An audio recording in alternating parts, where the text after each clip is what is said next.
Ito ang storage ng mga binhi ng non-governmental organization na masipag o magsasaka at siyentipiko para sa pag-unlad ng agrikultura.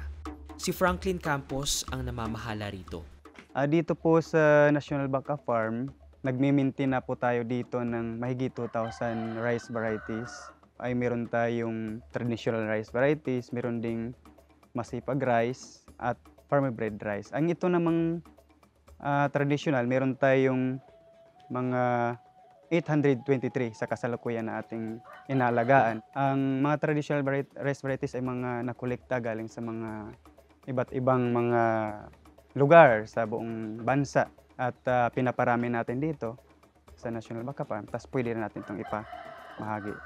Ang masipag rice varieties naman ay meron tayo sa ngayong 2,202 na ating miniminti na dito. Nang ito ay mga produkto to sa pagpapalahi ng mga staff ng masipag dito sa National Baka Farm.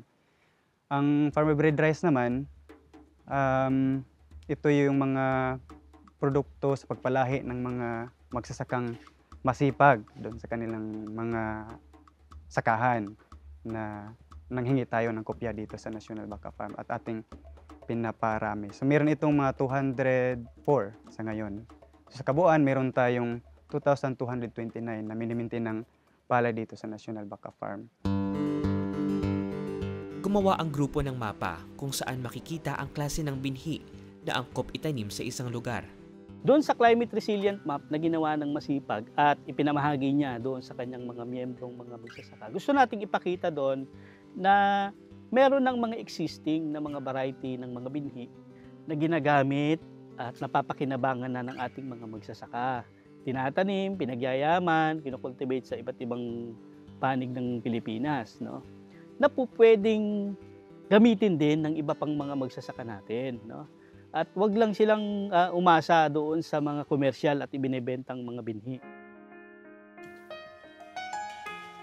Ang mga kinakaharap na hamon ng mga magsasaka ay yung kahirapan ng akses sa binhi.